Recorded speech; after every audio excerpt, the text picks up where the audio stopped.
श्री तोल तिरुवामावलन जी,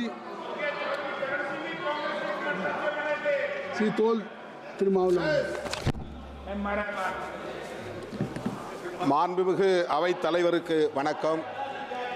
இந்த அரிய வாய்ப்பை எனக்கு வழங்கியமைக்காக என்னுடைய நன்றியை உரித்தாக்குகிறேன். அரசமைப்பு சட்டம் ஏற்கப்பட்டு 75 ஆண்டுகளை தொட்டிருக்கிற நிலையில் அதை கொண்டாடும் வகையில் 2 நாட்களாக இந்த அவை புரட்சியாளர் அம்பேத்கர் அவர்களை போற்றிக் கொண்டிருக்கிறது. புரட்சியாளர் அம்பேத்கர் அவர்கள் 3 ஆண்டு காலம் அல்லும் பகலும் அயராது உழைத்து ஒரு புதிய இந்தியாவை, சமத்துவ இந்தியாவை கட்டமைப்பதற்காக இந்த நாட்டுக்கு ஒரு அருட்கொடையாக வழங்கிய சட்டம்தான் இந்திய அரசமைப்பு சட்டம். இது வெறும் சட்டம் மட்டுமல்ல, புதிய இந்தியாவை கட்டமைப்பதற்கான கோட்பாடும் ஆகும். இந்திய அரசமைப்பு சட்டத்தின் முகப்புரை அதை விளக்குகிறது. இந்திய அரசமைப்பு சட்டத்தின் முகப்புரையில் நாம் எத்தகைய இந்தியாவை எதிர்காலத்தில் கட்டமைக்கப் போகிறோம் என்பதை உறுதிப்படுத்தி இருக்கிறார்கள். சோசலிசம், செக்யூலரிசம், புளூரலிசம் மற்றும் ஃபெடரலிசம் என்கிற இந்த 4 கோட்பாடுகளும் இந்திய அரசமைப்பு சட்டத்தின் அடிப்படை கூறுகளாகும். அவை மட்டுமின்றி நீதி, சுதந்திரம், சமத்துவம், சகோதரத்துவம் ஆகிய 4ம் புதிய இந்தியாவை கட்டமைப்பதற்கான தூண்களாகும். இவற்றை பாதுகாப்பதுதான் இன்றைய சவாலாக நம் முன்னால் இருக்கிறது. இங்கே உரையாற்றிய மாண்புமிகு உறுப்பினர்கள் பலரும் புரட்சியாளர் அம்பேத்கர் அவர்களின் பெருமைகளை பேசுகிற அதே வேளையில் அவரை எதிர்த்தது, அவருக்கு துரோகம் செய்தது நீயா நானா என்கிற வகையில்தான் விவாதங்கள் அரங்கேறிக் கொண்டிருக்கின்றன. எந்த அளவுக்கு இந்த 75 ஆண்டு காலத்தில் அரசமைப்பு சட்டத்தை நடைமுறைப்படுத்தி இருக்கிறோம், வெற்றிகரமாக அவற்றை நடைமுறைப்படுத்தி புதிய இந்தியாவை கட்டி எழுப்பியிருக்கிறோம் என்பது குறித்து உரையாடல்கள் இல்லை என்பது வேதனை அளிக்கிறது. புரட்சியாளர் அம்பேத்கர் அவர்கள் இந்த அரசமைப்பு சட்டம் ஏற்கப்படுவதற்கு முதல் நாள் 1949ஆம் ஆண்டு நவம்பர் திங்கள் 25ஆம் நாள் அரசியல் நிர்ணய சபையில் ஆற்றிய உரை, இறுதி உரை வரலாற்று முக்கியத்துவம் வாய்ந்தது.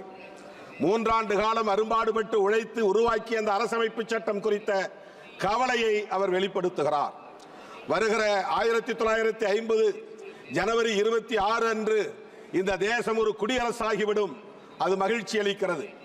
ஆனால் இந்த தேசத்தின் எதிர்காலத்தை எண்ணி நான் வேதனைப்படுகிறேன். அரசியல் ஜனநாயகத்தை வென்றெடுத்து விட்டோம், ஆனால் சமூக ஜனநாயகம் கேள்விக்குறியாக இருக்கிறது. பொருளாதார ஜனநாயகம் கேள்விக்குறியாக இருக்கிறது. இவற்றையெல்லாம் எப்படி நாம் நடைமுறைப்படுத்த போகிறோம் என்கிற வேதனையை அந்த உரையிலே பதிவு செய்திருக்கிறார். சுதந்திரம் இல்லாமல் சமத்துவம், சகோதரத்துவம் இங்கே நடைமுறைக்கு வராது. சமத்துவம் இல்லாமல் சுதந்திரமும் சகோதரத்துவமும் இங்கே வெற்றிகரமாக இயங்காது. ஆகவே இவை ஒவ்வொன்றையும் தனித்தனியே பிரித்துவிட முடியாது.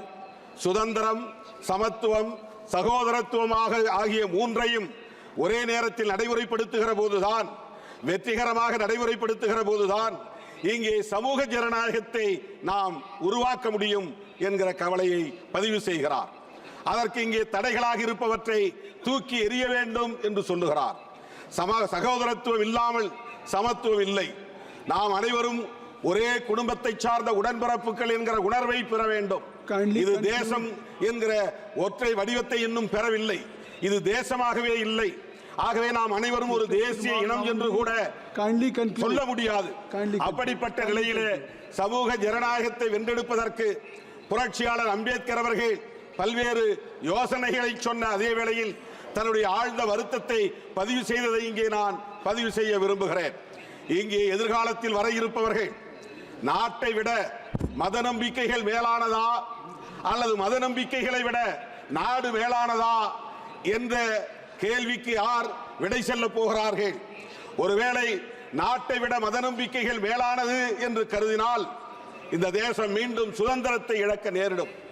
இந்த தேசத்தின் சுதந்திரத்தை மீண்டும் நாம் வென்றெடுக்க முடியாத நிலை உருவாகிவிடும் என்ற கவலையை வெளிப்படுத்தி இருக்கிறார். 75 ஆண்டுகளுக்கு முன்னால் தீர்க்க தரிசனமாக அவரால் உணர முடிந்திருக்கிறது.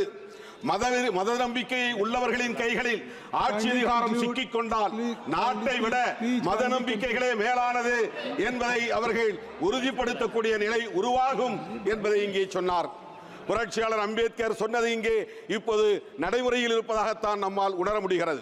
புரட்சியாளர் அம்பேத்கர் அவர்கள் வாழ்ந்த இடத்தை சர்வதேச நினைவகமாக மாற்றியிருக்கிறீர்கள். அவருடைய உடல் எரியூட்டப்பட்ட இடத்தை அங்கே 433 அடி உயர சிலையை நிறுவியிருக்கிறது உண்மைதான். அதை 26 திறக்கப் போகிறீர்கள். புரட்சியாளர் அம்பேத்கர் லண்டனில் வாழ்ந்த இடத்தை நினைவிடமாக மாற்றியிருக்கிறீர்கள். ஆனால் அவருடைய பெருமையை போற்றுகிற அதே வேளையில் அவர் உருவாக்கிய அரசமைப்பு சட்டத்தில் ஆன்மாவை தகர்க்கக்கூடிய ஜனநாயகத்தை தகர்க்கும். Already you have taken more than your time. Already you have taken more than your time. Please kindly conclude. Vijay Kumar Hasdak ji, please. Vijay Kumar. Sir, मैं बोलना आरंभ करता हूं और धन्यवाद देता हूं कि आपने मुझे कॉन्स्टिट्यूशन एडॉप्शन पे बोलने का मौका दिया। सर, इधर हूं।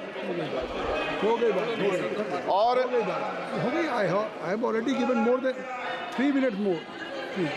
Kindly conclude. Kindly conclude. Sir, single minute. பொருளாதார அடிப்படையிலான இடஒதுக்கீட்டு முறையை இங்கே சட்டமாக்கி இருக்கிறீர்கள். இது அரசமைப்பு சட்டத்திற்கு எதிரான தாக்குதல். ஆனால் schedule cost, schedule tribes, OBC மக்களுக்கான இடஒதுக்கீட்டிற்கு சட்டம் இல்லை. कुमार हंसदा जी, श्री विजय कुमार जी, धन्यवाद।